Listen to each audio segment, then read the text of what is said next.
Hey guys, welcome back to the Tough Love Podcast with Dr. John O'Connor. Today's guest, Chef James Avery, is here to talk about what's next in his life and what's going on. James, brother, what's going on? What's up, man? How are you? I can't reach. So tell me what's going on, brother. Since last we talked, you were deep in the restaurant biz. You got some new stuff cooking. Let's it was hear a summer. I was an interesting time for me. Yeah, so basically, I went and did the TV show, as you know. That's airing right now. We have another season in the bank. Hopefully the show gets picked up again. But yeah, we kind of outgrew my relationship at my other restaurant with my partners, and I think we just decided it was time to move on. So we sold where the Bonnie Reed was, the mainstay, and I kind of had this epiphany, like, fuck it, like, let's sell all the restaurants and just kind of, for the first time in a decade, like, open up all my bandwidth to explore verticals for myself. I'm writing a cookbook right now. I just launched a YouTube channel. Obviously, I'm doing the TV show. I've been getting a lot of interest in these consultancy things. So, yeah, I decided it was time to sell the restaurants. Funny enough, the company that bought the Black Swan engaged me to kind of stay on as a consultant / partner to kind of help them navigate through this exchange of power. I mean, that's a common thing, right? When a business is sold, the CEO or the founder stays on for a little bit. But what I'm learning is that, I really like them as a group, and I think they really like me. So we're looking at forming a more solidified partnership long term. So well, I think too, a lot of things going on. The few times I was there, that really has your face on it. And I think in the right environment, you could probably thrive. And I know you told me one of the things that was a vision for you was you see yourself more of a person that comes in and opens up a badass flagship and then moves on to the next project. Yeah, that's me. Like I'm definitely like the creative. I'm more visionary. I like to get things going, and I'll do all the heavy lifting.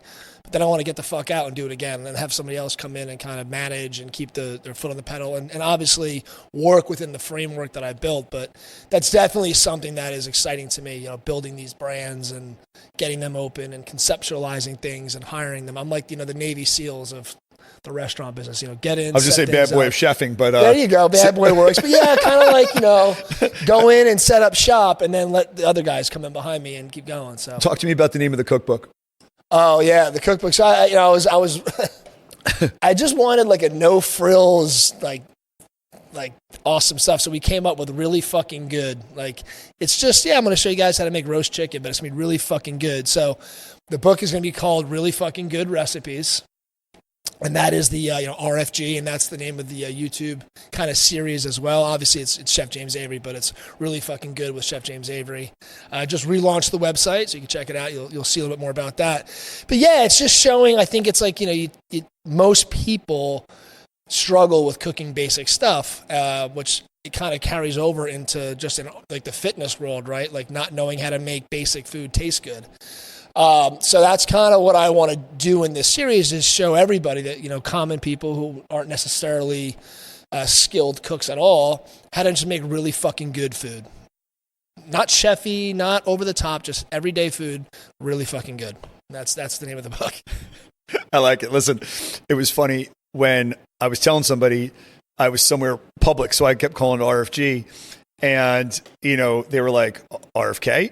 No, I'm like, no, really fucking good. And and I chuckle, I go, when you meet James, you got to kind of understand, like, he's got a very big personality. Like growing up working in the food business or being around a lot of guys in our restaurants, I go, they're like very, he's got a style and a swag to him, kind of like a rock star. I'm like, so when he goes, I go, this is fucking perfect, because he definitely lets it fly. Yeah, and that's kind of it. And then everything is just, I kind of want to build off that, right? So maybe I do a cookbook that's about barbecue. So it's like really fucking good barbecue, or I come up with my own line of spices or oil. And it's really fucking good oil. Listen, I want the hats, bro. When the swag starts, I want the hat. I just met with my guy. We're getting the merch all figured out right now, and finalizing some of the branding and the brand imagery and all that. So that's fun to me. It's exciting, I like it. So tell me about this. One of the big things when we connected last time, we were training all the time together, and I think the one neat thing, and I think even Gordon had told you this, Chef Ramsay, when he was like, stay fit, right? Yeah. It's part of you. Yeah. What do what direction has that taken you recently? Well, I guess part of my personal brand is always like fitness, family, and food. Those are my three things that I care about. Those are the three things I'm passionate about and talk about. So it's just one of those it's the three, one of the stools on the three-legged stool of my life. And I think fitness keeps me really grounded in who I am. It keeps me confident. It keeps me sharp. It keeps me healthy. It keeps me happy. It was a turbulent time the last, I guess 8 months. The last time we talked together, I was going through hell really deep down inside. And we were working out a lot, but then I kind of dipped away from it, and I didn't feel like myself. And then I really started hammering back into it a few months ago. And for me, it's everything. And it's not just for me personally. It's like showing people and showing the world, and people I want to attract into my universe, right? Like, this should be important to everybody. Your health and your health is your wealth, right? Not to sound cliche, but it's fucking 1,000% true. It's like one of the pillars that I'm always preaching on my YouTube channel and on my, my social medias, and to the people that come in to work under me and work for me. I like that. I just was out with Andy Elliott and got some time. It was his wife had tweaked her foot, so we got some time up in his office, and I was working on her a little bit and going over all the time, as I put into my body to stay healthy, to train. Yeah. And, at 50, I got you by a couple years.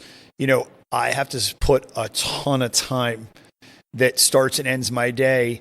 Some of these young guys, these High Rocks guys, I get on my podcast and like they're training triples and working a full day. And I'm like, God, I remember those days. And like, now I'm thinking about it now. I'm like, we'd have to be under attack for me to work out three times in a day, Yeah, two a days is takes a Herculean effort to get 2 a days, 3 a days. Holy shit. It must be nice to be 25 with no kids. Andy had said something. And when I was out there, I know we had talked about right before we left, I was trying to get you on the pod and I was trying to get you on the show. And it made me think about you. And one of the big things that I see that's like one of your superpowers is your confidence, right? Like, like when you're in the spot, you have that celebrity feel to you. What do you think, this time around you're going to do to have like the next superpower, or like what it's going to be? Like, is it going to be like, I think the cooking show is great. I've been watching, I'm loving what you're doing. The cookbook's fucking badass. Yeah. What do you think, if you were throwing like a carrot out there, is something you could say, like it was on your wish list, like, in the career path, and I know you love this new restaurant group, as you were saying, but what's something that you could see yourself doing long term? Like, maybe being back on with Chef. Yeah, I mean, obviously, like being back in, Chef Ramsay's, world is exciting, doing TV. I mean, of course I would love to do TV. I mean, I love put a camera and a microphone in front of my face. I'll do it all day long. I love it. It's fun. I love talking about what I'm interested in. That's basically what doing TV is. The world has changed so much. We live in an information, I guess economy now, right? And your knowledge is a form of currency and power. And I've acquired a lot of that over the last 2 decades, specifically working in my field. But I've also developed like this other skill set of working with people, working on TV, putting myself in situations where I wasn't always necessarily comfortable, but I've learned how to like adapt and thrive in those situations. So having these different skill sets, I think, is a bit of a superhuman power. I think I'm answering your question correctly. So I want to do it all. One thing I noticed with me 10 years ago, James Avery was like, I just got to open up restaurants and be a chef and be in the kitchen and then become a celebrity chef that way, or not a celebrity chef, but like become a household brand, a restaurateur. My goal was always 10 restaurants by 50. And I thought the only way to do that was just to fucking grind my face off in the kitchen. But now it's like, well, no, like go do TV, talk about fitness. I'm doing a few, charity events this month, and I'm going to go speak about health and mental health. And I'm going to go work with, the vocational schools of Monmouth County and teach these young kids. So just constantly putting myself out there in many different ways is really like the new era of James. It's like what I'm going to be focusing on a lot. And just taking everything I learned. The give back. It's like the give back. Yeah. And it's just, what I've learned is like, you have to constantly be putting yourself out to the universe to get anything back from it. And there's a lot of different ways to do that. Yes, it feels good to give back. Yeah, so you go and you do something just from the bottom of your heart to do something nice for a community, or I never say no to a charity or anything like that calls me and wants me to do something. Doesn't always fit my schedule, but pretty much when I look at my calendar, I'm like, yeah, I can fucking do it. Yeah, I'll do it. It's not always convenient, but I definitely do it, just because it's just good juju to put out in the world. And I think it's an important part. And then just, taking on opportunities. I never would have thought, part of me when I was selling the Black Swan, I was like, I'm selling the one, I'm selling the Black Swan, like, fuck it. I was just going to ride off into the sunset and take 3 or 4 months off and just chill the fuck out. And then I met this group and I'm like, wow, this is a great opportunity. It's a good opportunity for them. It's a good opportunity for me. And I'm right back into it again. I'm about to open another restaurant with them in 2 months. And it's holy fuck. But again, it's because I'm always accepting the next thing in life. I'm opening up space. I'm closing things down that are no longer serving me and putting myself out there in unique ways.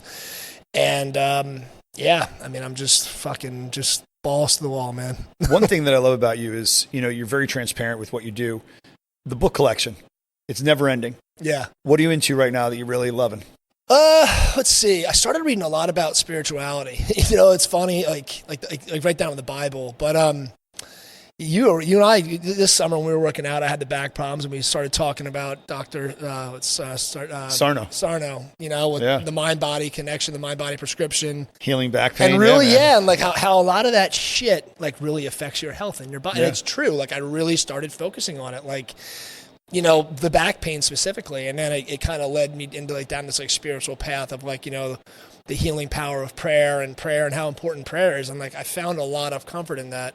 So I started reading a lot of spiritual books, not so much Catholicism or anything like that. Definitely read the Bible a lot, but so a lot of spiritual stuff, a lot of the old school self-help stuff like Emmett Fox, Sermon on the Mount. Who else is another good one? A lot of Emmett Fox, and then I tell you what, man, a lot of fucking cookbooks. It's been years. I saw that. I was like, man, you are I'm buying in all cookbooks. these cookbooks. It's I feel like me again. I don't feel bogged down by, oh my God, am I going to make payroll this week? Am I going to who's coming after me? Who's yelping about me? Who's calling out? Which vendor wants money? It's for the first time in a long time, I'm ready to fucking get in the kitchen and just fucking be a chef and just go be a monster getting shit done. So I'm into that now. Been reading a lot about diet, nutrition. I'm reading this book, Deep Nutrition. I've had it for a while, but it talks about, more, not so much a specific diet or calories or macros, but just kind of how our bodies are designed to eat food, and the things that we need to put in it. Yeah, Deep Nutrition. It's a cool book. So before we jumped on the camera today, I was telling you, Coach Kyle, my prep coach, has got me eating an ungodly amount of food. Yeah.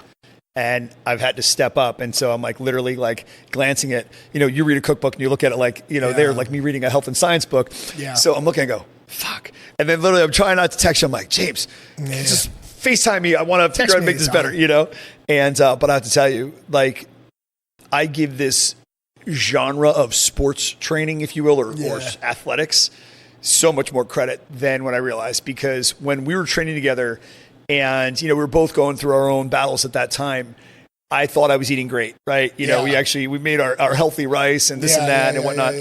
Now I've added 2 more big meals, and I am blown away with, because I thought it was funny. I'm so competitive, and I look at it like you're a little brother. I mean, I got you by a couple of years, and you tell me how much rice you ate. So it took me a month to get to where I could eat that rice there. Stretch your stomach out. Yeah, and then I was chuckling because then I got to that point, and all of a sudden, blink, I'm with Kyle, and Kyle's like, so we're going to bulk for 4 weeks. And I'm looking at them, and first off, I had to get used to looking at macros and measuring, weighing food. And I was like, I remember calling Patrice and Rich, who Rich, and I said, I was like, I think this is insurmountable. He's like, what? I'm like, and I'm not one for looking at stuff and saying no. Usually I'm the dumb one that fucks up and just does it and then goes, oops, And he's like, what do you mean? You go, I'm busy right now. I'm coaching 10 practices. I'm really trying to get the business, the practices going. I'm like, this eating thing is a full-time job. That's the hardest part when I was training. Obviously I had to back out of doing the show I was going to do last year because I went and did the TV show.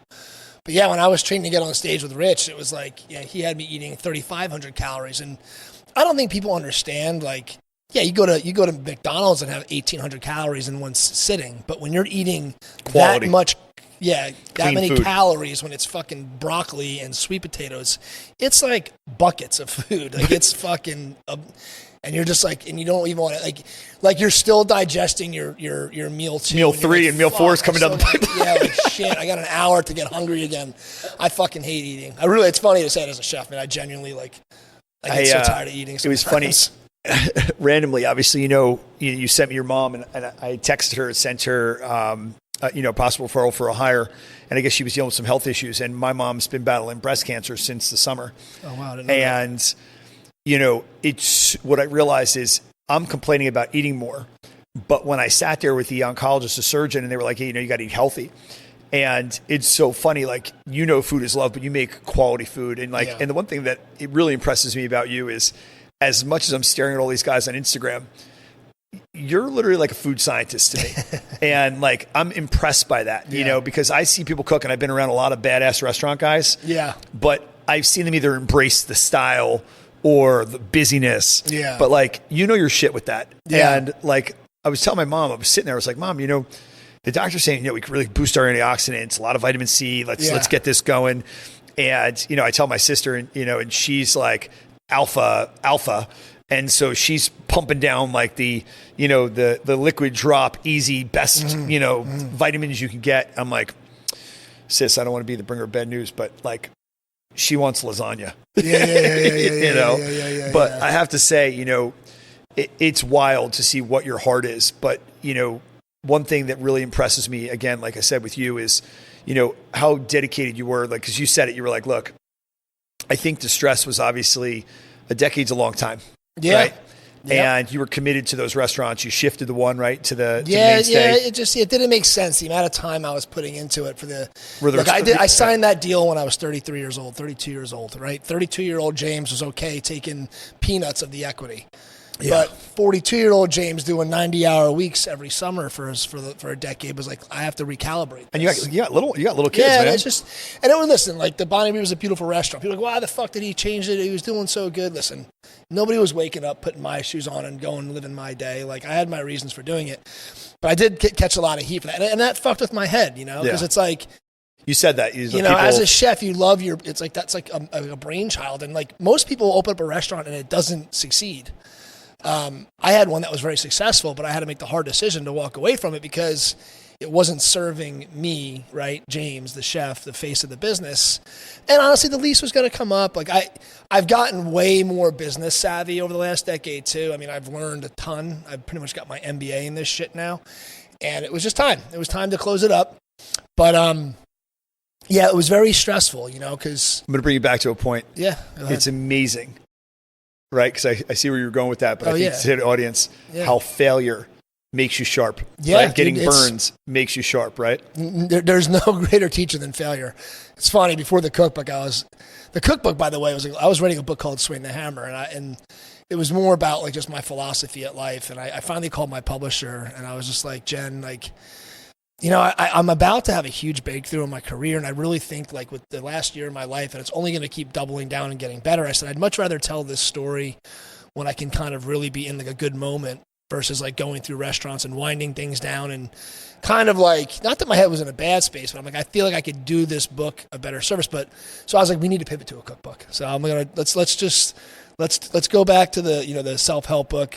Well, let's revisit that in like a year or two. I want to knock out a cookbook because I really want to focus on Chef James, the brand, and being in a better headspace. I mean, just like, and like, get back to just being who I was. For the longest time, I became like, everybody's punching bag. I was there, like, trying to hold a business together, being a buffer between partners and staff, and it was a lot. And listen, I'm not bitching about that, by the way. Like, I'm grateful for every moment, every hardship I went through. But I got away from being Chef James. And, I got away from like and I was losing sight of why I even started doing what I was doing in the first place, which was, love of creating brands and experiences, and, learning about cooking and sharing my love of cooking with people, and bringing people into my house, my restaurants, and serving them. And then obviously at the end of the day, getting a financial reward for it. But there was just so many obstacles, and I didn't even know what I was doing anymore. I'm like, what the fuck is this? So yeah, being able to cook on YouTube, like I've been doing this for 20 years. I mean, I've read. You're natural at it. I mean, watching it, it's fun. I forget how much I fucking know. I'm like, until I start talking, I'm like, holy shit, I forgot that I knew that. Like, it's weird. Like, you have this, like, this not, and you don't use it, you lose it. So it's up there somewhere. But like, when you're not doing it, and you don't have the platform to do it, you're just trying to run the motions of business, you forget all this shit you know about cooking. I used to take notebooks with me to the restaurants I would go to and download all the information I learned, because there was no YouTube. You couldn't learn how to cook, watching, Salt Tank on TikTok, when I was coming up. I had to go and find these obscure cookbooks and buy them and read them cover to cover, and then break it down. Get to work early and get my station set up, and then practice a recipe in a cookbook that I read, because it wasn't like the chef was going to come around teaching you whatever the fuck you wanted to learn. Like, you wanted to learn something, you had to go teach yourself. Yeah. So I learned how to cook that way, and I learned a lot of really crazy shit. And it's fun to fucking do it and talk about it. But the thing about it is, I think the lesson there is the fact that when you get in a rut, sometimes you lose yourself. Yeah. And I think the epiphany is that you've kind of found yourself. I can see it in your body language. I can see it when you're on set, so to speak. Yeah. You look ridiculously happy when you're filming right now. Yeah, thank you, man. And genuinely. Yeah, and I can see it, And I laugh because you had like outtakes or bloopers the other day, and the funny thing is you dropped the F-bomb so readily that I wasn't sure. I'm like, oh, he's cooking. Let me pay attention. Oh no, he's fucked up this whole time. Yeah. But I think the reality is that when you want to go on a run, and it was funny, Andy Elliott said something about being an elite sales guy, and they just got back from Dubai, and the magnitude or the money numbers they were speaking, they were ridiculous. But he said something that was pretty powerful, and he said, "Do you want to sell when you're sad? Do you want to buy when you're sad? Yeah. Do you want to buy when I was going back to the point where I was saying like Garmani or one of the high-end clothing stores." Mm-hmm. The one thing that Andy Elliott was saying was, as a salesperson, and really meaning a communicator, mm-hmm. it's the ability to have a person trust you. Yeah. No matter what. It's like you would say, and I was pulling leadership pearls off you about your staff mm-hmm. at the restaurants, how they were behind you and how they were so sad. And then literally it was like watching Hell's Kitchen, where they were like, "Chef, we're walking on the street with you." And I was impressed by that. It was like being like how I've grown up around coaches. It was the same kind of respect. Yeah. But going back to what Andy said, it's you want to create that happiness, that sense of energy, because I think we are our best, and the best things come to us, right? We talk about the law of attraction, right? And it was funny because whenever I'm going through a bad stretch, when he was saying that, I was immediately thinking Rhonda Byrne, I believe, that is the author of The Secret. And whenever I'm crushing it, I'm always like thinking about positive things. Yes. Yeah. And one of the biggest things that I found, and why I'm really making a point to attend and listen to podcasts and be so present in those spaces, is when I find myself getting caught up, and that was one thing that you kind of really taught me over the last 8 months, is if I get caught up in negative thoughts, mm-hmm. it is amazing how that destroys the direction of my day. Yeah, totally. And, and by the way, it could be one thought. It's amazing that the one thought comes in like a tsunami and just literally blows up my day. Totally. What would be something that you would tell the audience that how you've reset? Because I really feel like you're in a great headspace right now and you're about to really crush it. Yeah. Thank you. I feel that way. Yeah, well, it's kind of, to kind of just real quick build on what you were just saying. Like, I always feel like, you're either in an abundance mindset or in a scarcity mindset. You're either happy or you're sad. You're positive or you're negative. That, to me, that's pretty much what it is. And when you're having these negative thoughts or you're in a funk, it's like everything is just scarce. Everything's just scarce. Everything's running out of time, running out of money, running out of this, running out of that. When you're happy, you're in an abundance mindset. Like everything is like, okay, I'll figure. I don't know what the answer is, but I'll fucking figure it out. I don't have that thing right now, but I'll get that, or I'll hire that person, or I'll find that resource. So it's just about maintaining that abundance mindset and like not letting these little negative things pull you into that scarcity mindset. Yeah. So that's a big thing, I think everybody gets stuck in shit at some point in time. Like it's unavoidable. I don't care if you're fucking Tony Robbins. Like you're gonna wake up and have a bad day. You're gonna be in a bad mood. I think the you were talking about superpowers before. I think the one superpower I have is I just keep fucking going. And I think that's the most important part. Like I was telling my coach today, my strength coach, we were lifting. And I'm like, I was telling you, my diet's not great right now. I'm having some drinks. I'm like, it's the holidays, but I'm fucking going to the gym every day. I'm getting in there. I'm making sure I read 10, 15 pages of books a day. And eventually you just keep building on it. And then before you know it, you're all right. You have to keep going, good or bad. And eventually you'll wind yourself out of whatever you're in. And I think that's the easiest explanation I can give people as to how not to stay in a funk is just keep I like that. moving, It was funny. I could personalize that to me when we were training all the time. I was trying like hell to gain weight, but I think the stress and my life situation at the time, and God knows it was chaos. And you know the story. Yeah, you were going through it. I was in it. And, the reality is that, when I kind of said, and, a lot was, my mom's health and my dad's health hit me in the face like a brick. Yeah. And I had to make a decision. And, I think that one of the big things that kind of resonated, because you were I was sitting there, we were like, wow, for two people that people see as like remarkably successful, we really got to get our shit straight. I tell you. And it was real, and to your point with Tony Robbins, it was like, it's amazing how you could put on a facade that you're crushing it to the public. Yeah. You're like getting crushed behind the scenes. Yeah. No, everybody, it's like you've heard, I think you even said it, like everybody's fighting a battle you know nothing about. Like everybody has to, deal with their own bucket of shit in a day's time. And it's like, it's easy to look successful. Yeah. I'll tell you, the one thing that I think the takeaway here, and I want to just have you share one more story, is when I look at you now, I see a person that's like literally at the starting gates of a a Formula F1, like you're about to go. Revving the engine? Yeah, you're revving the engine. Yeah. And what would you tell the listeners? And, the great thing about it is you have a huge audience in international. And what would you tell my audience, our audience, because they're going to be listening to being in a storm and coming out of it, and how to take advantage of that wind when it's actually finally behind your sails? Yeah. Well, a great example of that is like, they talk about Buffalo, and when a storm is coming, Buffalo don't run away from the storm; they go through it, because that's the shortest way to get through a storm is just go right into that motherfucker. Yeah. So when I was in a shitstorm this summer, I just kept going face into it, and like I didn't retreat, I didn't back down. And then like you just acquire all of this knowledge. Like it's just again, I hate sounding like a fucking stupid meme on Instagram, but it's like, what doesn't kill you is going to make you stronger. And you're going to learn more through adversity. We know that. We're going to have harder times. But you're going to get to a place where everything is like, you're going to get through the storm and everything's going to be crystal fucking clear. You're going to know exactly what not to do the second time around. You're going to know exactly what you want, which I think is it's so overlooked. Most people think they know what they want, or they see somebody that has something that appears to be happy. They think they want what that person has.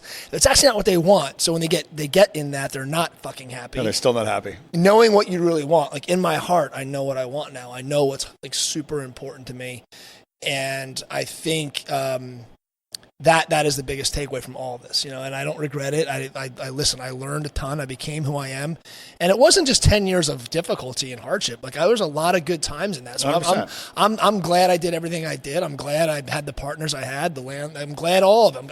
I'm glad for everything. I'm glad for COVID. I learned a lot about that. I mean, whatever. Like at this point in time, it's like, fuck it. Like take the good with the bad in life.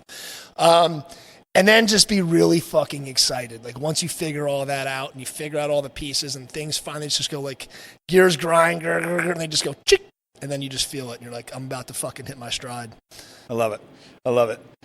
Guys, you heard it. Chef James Avery is on fire. Watch his podcast. Check it out on our story link today for our podcast. You're going to see everything where you can follow his new book is coming out, his YouTube channel. Everything will be linked up. So again, It is a pleasure and privilege to call him a friend. Looking forward to getting a workout in soon before I have to get skinnied up. And guys, thank you so much for joining us today. God bless, and we'll see you again soon.